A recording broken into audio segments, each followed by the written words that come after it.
Hello বন্ধুরা, তো আজকে দেখো আমি বানাবো এই ছোলার তরকারি। ছোলা আমি রাতে ভিজিয়ে রেখেছি, দেখো কি সুন্দর ভিজে গেছে, এই দেখো।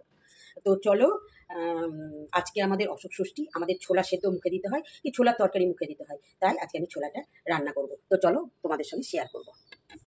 তো দেখো আমি গ্যাস জ্বালিয়ে কড়াই বসিয়ে দিয়েছি। কড়াইয়ের মধ্যে দিয়ে দিলাম জল, দিয়ে দিলাম খাবার সোডা, আর রাতে ভিজিয়ে রেখেছিলাম ছোলা।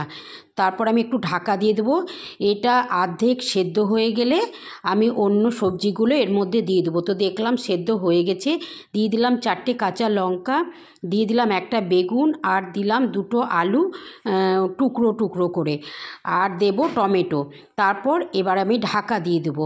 তো ঢাকাটা খুলে দেখব যে এটা একটুখানি সেদ্ধ হয়েছে কিনা। দেখলাম সেদ্ধ হয়ে গেছে। দিলাম হলুদ, দেব লবণ, আর দেব স্বাদের জন্য একটু চিনি।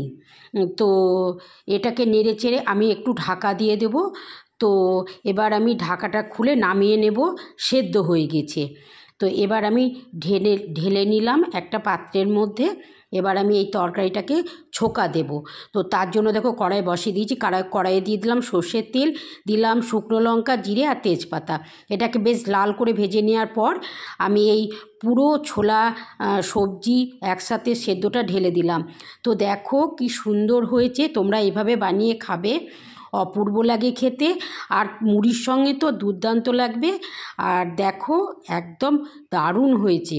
তো তোমাদের ভালো লাগলে তোমরা আমাকে অবশ্যই কমেন্ট করে জানাবে কারা কারা এই ছোলা সেদ্ধ অশোক ষষ্ঠীতে খাও।